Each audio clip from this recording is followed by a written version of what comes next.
Want your boss to put some real action behind the rhetoric when they talk about making your workplace more inclusive? Find out how to hold their feet to the fire and demand diversity on the Diversity Dude podcast. Hello there, and welcome to the Diversity Dude podcast. I'm your host, Lambert Fisher, marriage and family therapist, award-winning author, and national speaker on the topic of multicultural awareness and diversity. Before we get started, it would be good to mention that Minneapolis holds a special place in entrepreneur and designer Houston White's heart. It's where he got to start. So whether it's launching the Get Down Coffee Company or his new Houston White for Target collection, Houston takes immense pride in giving back and inspiring those around him. Watch Houston discuss turning passions into reality and the importance of lifting up the community on Target's exciting content series, Black Beyond, now playing on youtube.com/Target.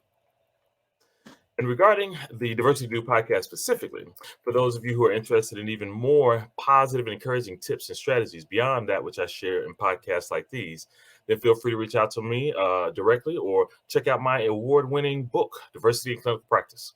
Recently recognized as an Independent Book Publishers Association Benjamin Franklin Gold Award winner for the unique way in which it addresses the often difficult topic of multicultural awareness and diversity. Also recently published as an audiobook for your listening convenience. And I hope that no matter what your role is or your position, if you're a helping professional in any way, no matter what you're considering, potentially order Diversity in Clinical Practice to help practice and learn encouraging strategies to meet the greatest variety of cultural needs possible for whomever you serve.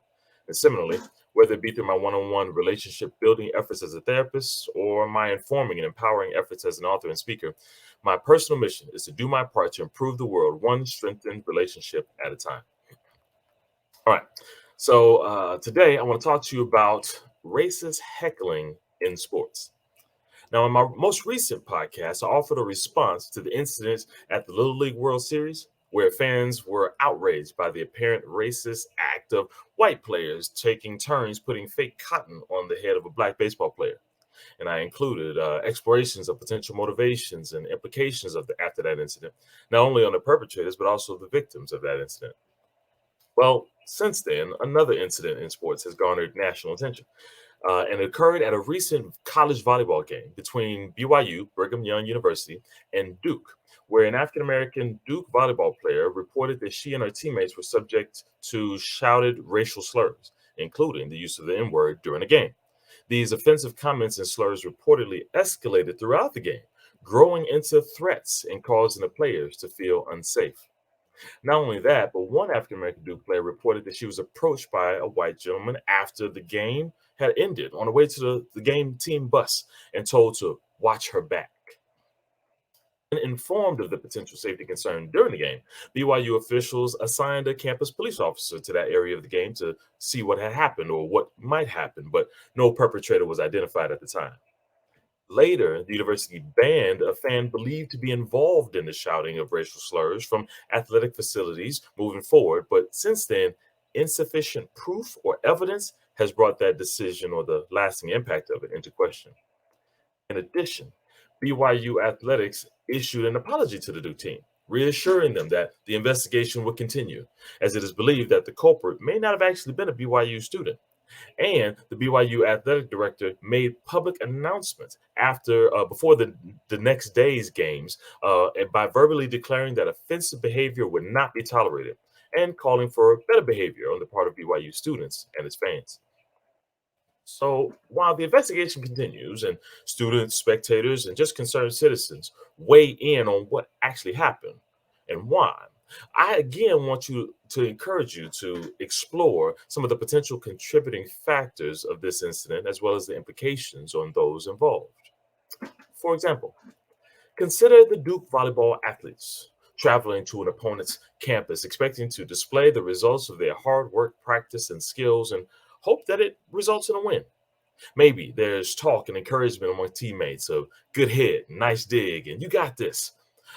Also, among while we don't know a record of everything that was said between opponents, it wouldn't be uncommon for there to be a mix of opponent respect in the form of nice block, but I get you next time, and more aggressive interactions such as, why don't you just give up? You don't have anything on us. This type of language, both the encouragement and the aggressive tactics, are common amongst players trying to do whatever they can to maximize the leverage that they have to win. Now, also common is the reality that these tactics are used by the fans of many of these sports teams as well, encouraging a team with affirmations or even trying to encourage them with tough truths in hopes that they can spur them on to improvement.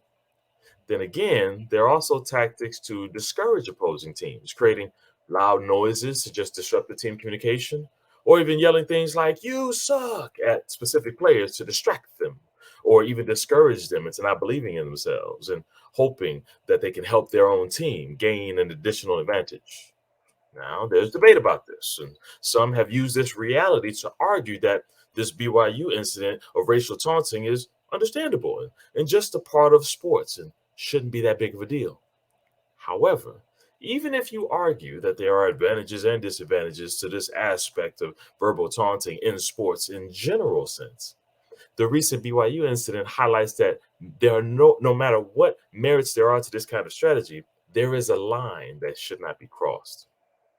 See, there's a difference between testing a sports player's focus by trying to yell and distract them with just loud noise and threatening their sense of safety as a person during the game and beyond after the game. See, that goes beyond sports. That is not humorous, it's not fun, it's not just gentle ribbing, it's not fair game, and it's not acceptable. Students participate in sports to learn, to grow, to compete, to strengthen themselves by comparing their skills with those of other athletes. They do not participate to put their safety on the court and off in danger. Racist taunts are not just about the words being shouted and someone's self esteem just not being thick enough, thick skinned enough. It's about the message that it conveys.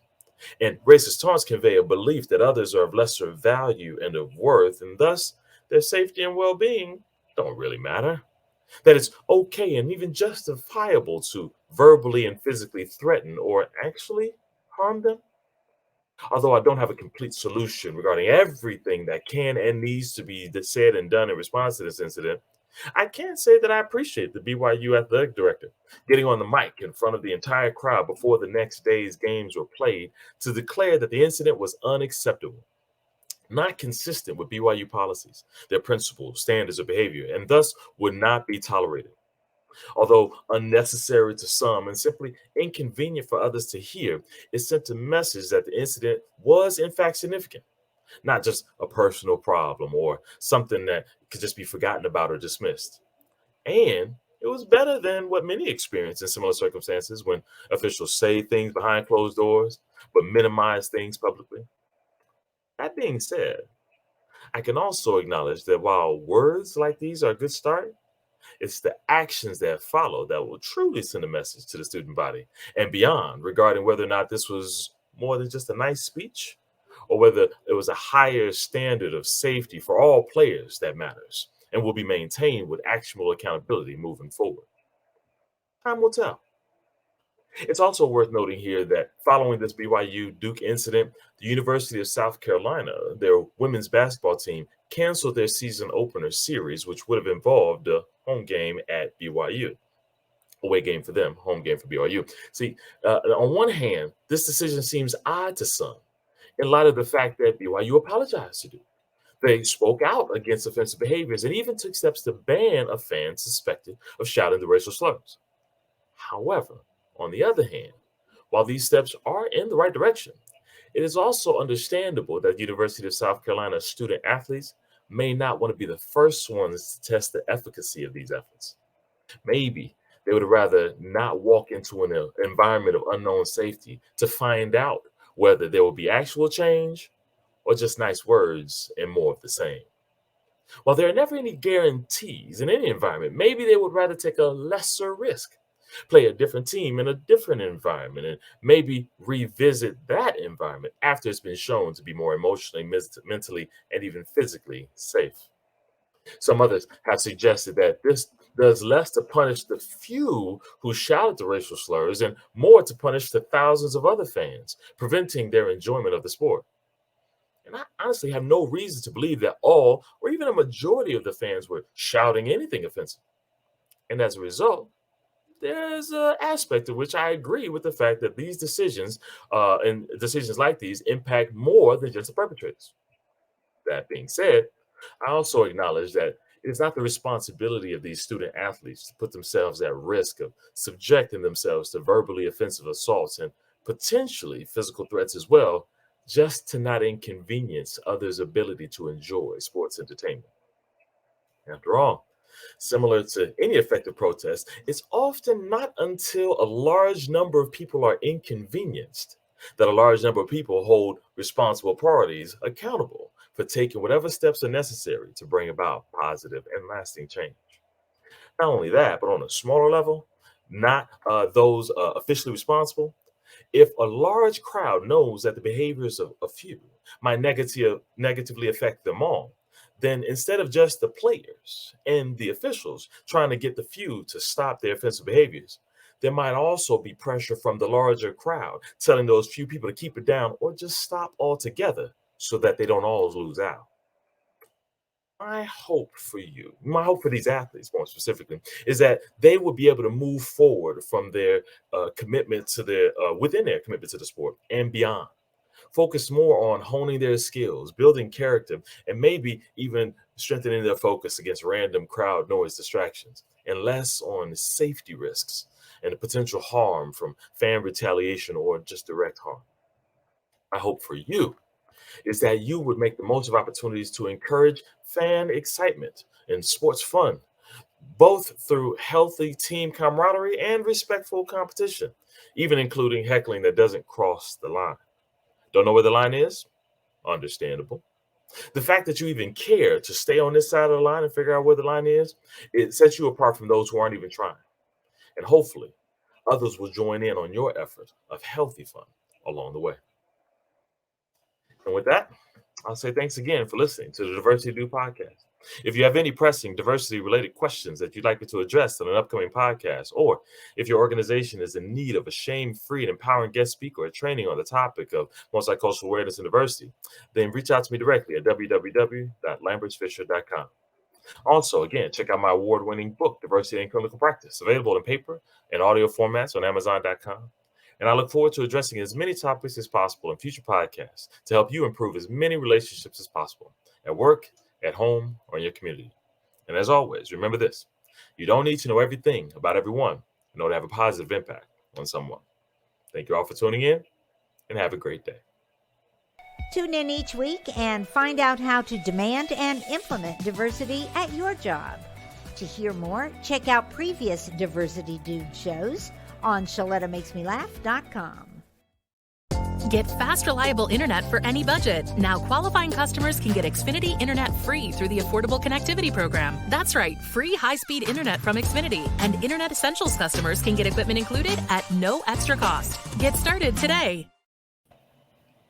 At Hy-Vee, we take pride of being part of the communities we serve. In 2021, we donated more than 14 million meals, and this year, we're committed to doing even more.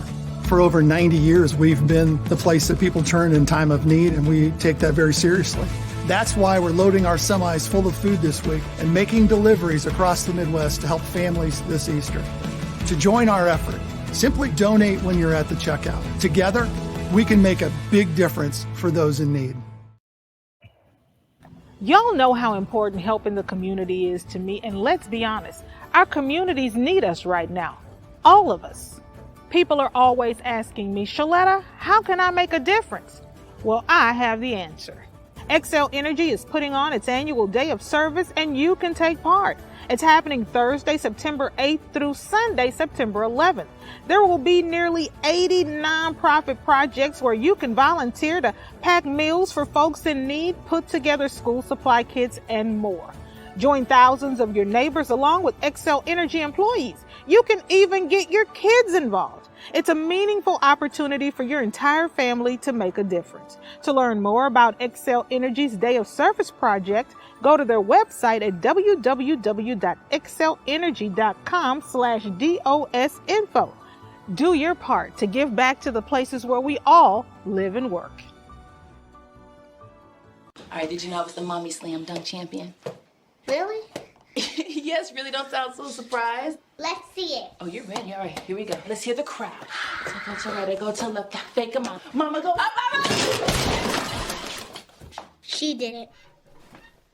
Again? You can't avoid gravity, but United Healthcare can help you avoid financial surprises by helping you compare costs and doctor quality ratings.